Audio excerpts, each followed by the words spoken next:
અરે ઓછું નાક પણ અસલી નાક. MDH કાશ્મીરી લાલ મરચાની પાવડર. MDH. સૌથી પહેલા વાત કરીએ આપણે સૌરાષ્ટ્રની, કારણ કે સૌરાષ્ટ્રના અનેક જિલ્લા એવા છે જે ભારે વરસાદની ઝપેટમાં આવી ગયા છે.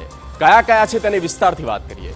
રાજકોટથી લઈને જૂનાગઢ, અમરેલીથી લઈને દેવભૂમિ દ્વારકા સુધી હાલ તો વરસાદી માહોલ બરાબરનો જામેલો છે. આગામી 3 દિવસ સુધી સૌરાષ્ટ્ર માટે રેડ એલર્ટ છે. ભારેથી અતિ ભારે વરસાદ પડી શકે. આમ તો ચોમાસાના પ્રારંભમાં જ સૌરાષ્ટ્રમાં અતિ ભારે વરસાદ ખાબક્યો હતો, ત્યારે હવે ધોધમાર વરસાદનો આ બીજો રાઉન્ડ શરૂ થઈ ગયો છે.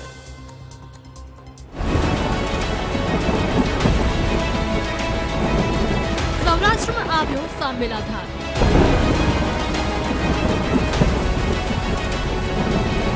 રાજકોટ થયું પાણી પાણી.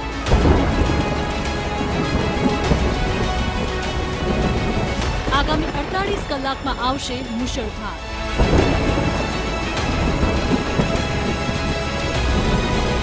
સૌરાષ્ટ્રમાં ધોધમારનું રેડ એલર્ટ. થોડા વિરામ બાદ મેઘરાજાએ સૌરાષ્ટ્રને ફરી એકવાર ઘમરોળવાની શરૂઆત કરી દીધી છે. સૌરાષ્ટ્રના અનેક જિલ્લામાં ભારે વરસાદ ખાબક્યો છે. હવામાન વિભાગે કહ્યું છે કે આગામી દિવસોમાં સૌરાષ્ટ્રમાં હવે વરસાદનું જોર વધશે અને લગભગ તમામ જિલ્લામાં ભારે વરસાદ પડી શકે છે. હવામાન વિભાગે સૌરાષ્ટ્રના અનેક જિલ્લા માટે રેડ એલર્ટ આપ્યું છે. મેઘરાજાએ રાજકોટમાં ધોધમાર એન્ટ્રી પણ કરી લીધી છે. આ દ્રશ્યો જુઓ. માત્ર 2 ઇંચ વરસાદમાં રાજકોટના અનેક વિસ્તાર જળબંબાકાર થઈ ગયા.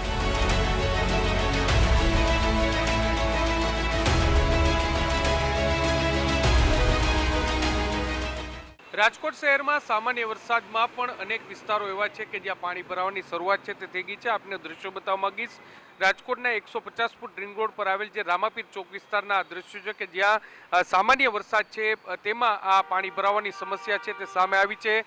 જે 150 રિંગ રોડ ઉપર જે રામાપીર ચોકડી હોય, શીતલ પાર્ક વિસ્તાર હોય, આ તમામ જગ્યાએ સામાન્ય વરસાદમાં પણ પાણી છે તે ભરાયા છે. ને જે પ્રકારે તમે દ્રશ્ય જોઈ રહ્યા છો કે વાહન ચાલકોને, ખાસ કરીને જે રિક્ષા અને 2 વ્હીલર ચાલકો છે તેને આ જે પાણી ભરાવાના કારણે ભારે હાલાકી છે તે પડી રહી છે.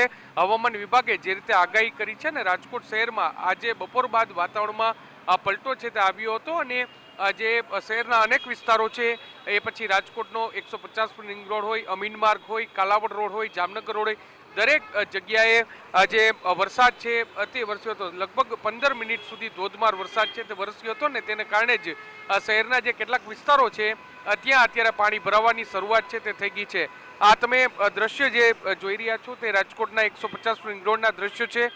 ભારે વરસાદને કારણે વાહન ચાલકો મોટી મુશ્કેલીમાં ફસાયા. થોડા જ વરસાદમાં પાણી ભરાઈ જતા પાલિકાની કામગીરી સામે પણ સવાલો ઊભા થઈ રહ્યા છે.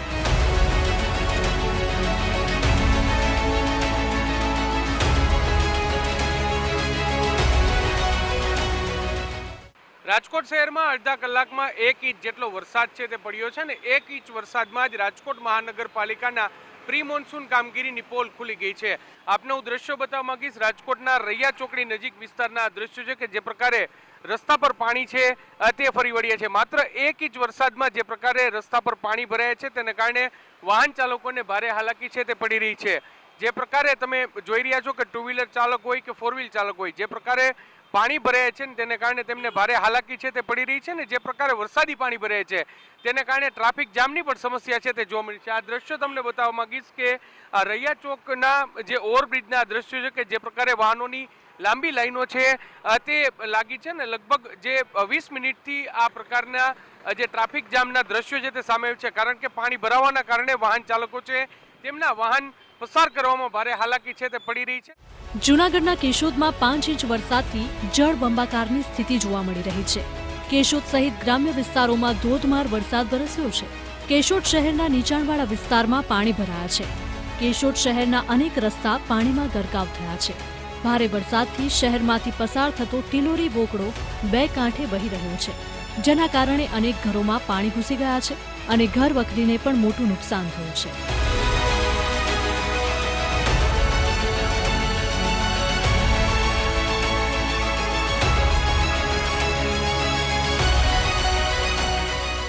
મારા ઘરવાળા નથી ને ઘરમાં મારે કેટલું દાણો બધું અનાજ આતે બધું ડૂબી ગયું છે ને તણાઈ ગયું છે. ગોદડા ગાડલા મારું બધું રાશન આખું બગડી ગયું છે અત્યારે. ને મારે અત્યારે ક્યાંથી આ બધું લઈને કરવું? અમે રજૂઆત કરી છે ને એ લોકો અવારનવાર આ સટા કાતરીને નાખે છે. અને આગળનું પેલો તો મેઇન પ્રશ્ન પુલનો છે, બરાબર, કે અંડરબ્રિજ છે ને એ ફેલ જ છે. ને અમારા માટે તો વાલ્મીકી સમાજ આખા ગામની ગંદકી સાફ કરે છે અને તે છતાંય ગામના પાણી નિકાલ કરવા જ આવે કે અમારે ઘરનું કરવું. હવે છોલા હોય કે ચોળા, સફેદ ચણા હોય કે કાળા ચણા, બધું મજેદાર બનશે.